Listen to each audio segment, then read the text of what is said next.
Do you kids like to use the worldwide interweb? The internet? We do. We know what it is. Well, there was an item published on the Internet. Marketing Tech Blog. Doug, what do you have for us from Marketing Tech Blog this week? Well, I think one of the most important posts that we did this week and that everybody should check out is a post I just said, my online marketing checklist in prioritized order. So a lot of people are always asking, what do you do with clients and how do you help clients from an online marketing standpoint? Mm-hmm. And a lot of this is, there's an order to this. A lot of people will jump. They'll hire us for social media help, but they won't have an email program already in place. And so we back them up and we basically say, you know what, maybe you're not ready for that yet. You're not really taking advantage of what you already have. Mm-hmm. So I wanted to just go through the list. It's just 15 things and very quickly run through them. One, obviously the website, right? That you have a great website. Two, that there's a way for people to engage through that website. Right. So either that might just be a phone number, it might be a contact form, it might be a purchase button, a download form, whatever it is, some way for them to engage. Three, a way to measure that engagement. So you want to be able to say, we're doing better than we were last month as we try new things. Four, sales. Now, this isn't even on your website, but what happens when someone calls that number? Right. What happens when that form is submitted? What kind of process do you have in place? You would be surprised at the amount of people that really don't know or don't have that. If they have a process, how are you keeping them accountable? I mean, as an agency, that's hard to do, isn't it? It is. We do a lot of integration and automation, so we want them to have and many of the clients we're taking care of are large clients, but they have like a contact management system. So they know all the way through to a conversion what worked and what didn't work, because we want them to fire us if we're not doing a good job on getting them money. Absolutely. It's not about getting a visitor, right? It's about getting real dollars in there. Right. So it's part of the discovery process. Email marketing. I can't stress it enough. So many people are Poshing on it. Yeah, because social is so big, they're just forgetting about email. Email is one of the few push marketing, permission marketing methods you have to contact a client when it's convenient for you. So when you have empty seats, and they've allowed it to happen, and they're loyal, and they want that email. Exactly. Yeah. They asked for that email. So email marketing, I can't stress enough. And are people's inboxes filling up with spam? Absolutely. Is the visibility low? Yes, it is. But from a price and an acquisition standpoint, email marketing is still just an incredible investment for companies. No, but gone is the days of brokerage houses and brokering email lists. You have to cultivate your own. Right. Yeah, and that's where these other tools can help. Having an online form, having a subscription form, but putting out weekly newsletters, even just to touch a client each week is important. Can I interject real quick? Yeah. If you haven't done so, please make sure that you have an opt-in checkbox on your submission form for getting newsletter, getting email communication. Yeah, absolutely. We had a client that had 15,000 customers, and they had never had an opt-in. They had an entire customer database. Yeah. But going through no permissions whatsoever, and we tried to evaluate it with Constant Contact, and Contact was like, you know what? And to the credit of Constant Contact, where did all these guys come from? Well, it's e-commerce. Yeah. Did they opt in for communication? No, they didn't. So look at your forms. Even if you have a lead generation form, give them the ability to opt in. And sometimes we've seen where we do a one-off campaign where we ask them to opt in. Right. So you literally absolutely send them an email and say, click here if you'd like to receive our newsletter. Next piece was mobile, a mobile optimized website, text messaging, mobile apps, all of these things. Mobile is growing. We've been talking about it for weeks now, but growing. And if you don't have a mobile website, we were just with a client today at a cafe that he said that someone complained that they couldn't read their menu on the mobile site. Nice. And that's just a little corner cafe.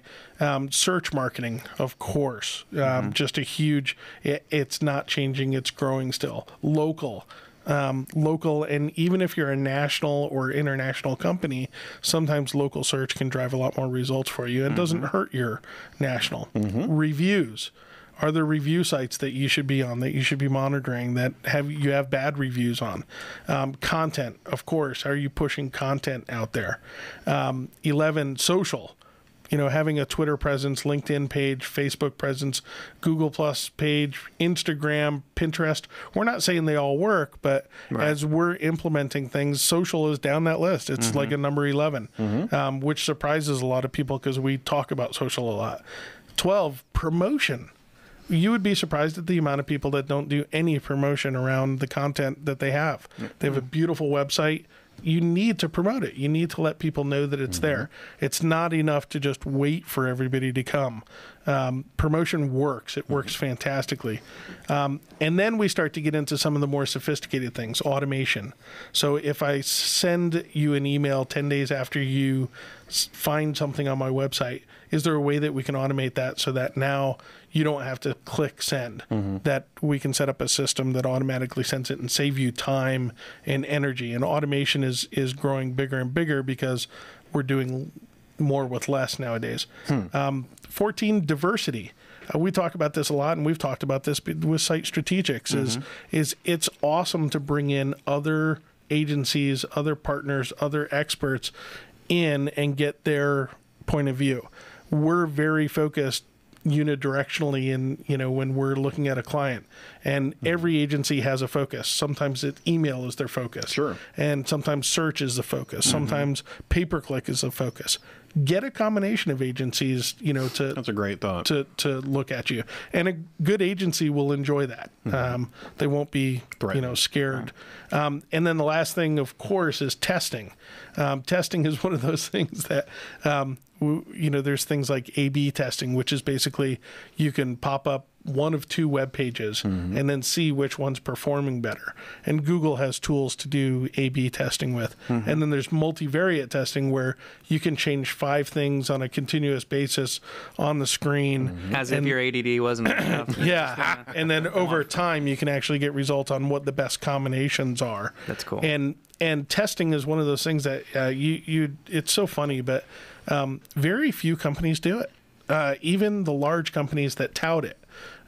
You would be surprised at the low number of people that they go out and buy these, 6-digit solutions and never test, never do anything with it. And you can test anything. You have to have just the mindset of a control, a baseline, and be able to test things not only from an analytics standpoint, but how things work inside the organization itself. We do it just with calls to action. A call to action might be a small button on your site that says, click here to contact us. And we'll test 3 different colors of it.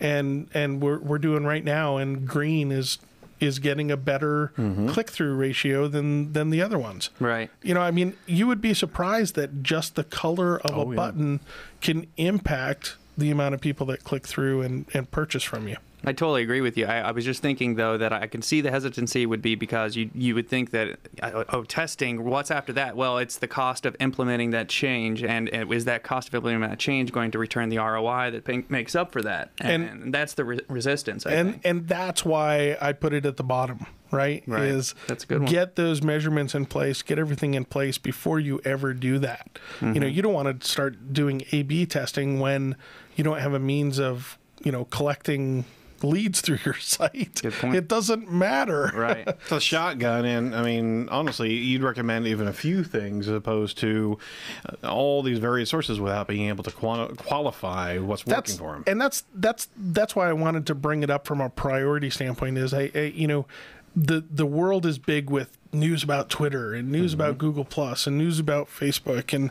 and so automatically companies get their attention diverted. They go, boy, we got to do the social thing. We better call somebody, and they get the social media consultant in who might be a fantastic social media consultant. Sure. But this business has no business getting into social. Right. They need a new website, new branding, new messaging, new email program, whatever. We're bringing a septic service to social. Yeah. We are. So if they can do it, I'm sorry. But you're right. And so we see a lot of that happening is that as marketers, we're kind of ADD. Yep. We see the big shiny tool. We hope it's the silver bullet. We jump on it, spend a ton of money, and it doesn't work. And I wanted to kind of bring people back to the basics of, hey, how's your website? Does it tell people what the benefits are of calling you. Is there a way for people to actually contact you on that website? If you know, we did it down at your office, right? The 2-second test. Yep. You know, let someone look at your site for 2 seconds and then turn away. Do they know what you do? Because that's the duration of somebody looking at your site. durations of someone's attention. And I think a lot of people get so far ahead of this that they actually forget that there's some basics that really need put in place. And sometimes these things, I don't want businesses to think this is a 90-day implementation. Right. This might be several years before you get to this point. And the goal of your agency or whoever or your marketing department should be incremental improvement over time. And no offense, but those might change in 2 years. Yeah. They will change sometimes in a couple months. Yeah. Absolutely. Yeah. If something happens with a Google Plus takes off or whatever, and they might. YouTube is doing a remake here very soon. They're going to roll out a Whole other huge. environment. Yeah. Well, then video might jump up on that list. It's part of content, but it might jump up in priority. But you know what? Absolutely, What everything well said. boils down to, what you're talking about, is go back to basics, because you get led by the nose on all the things that are useful, but you got to pay attention to your message. Yes. It's a great checklist. Absolutely. Thank you Yeah. so much.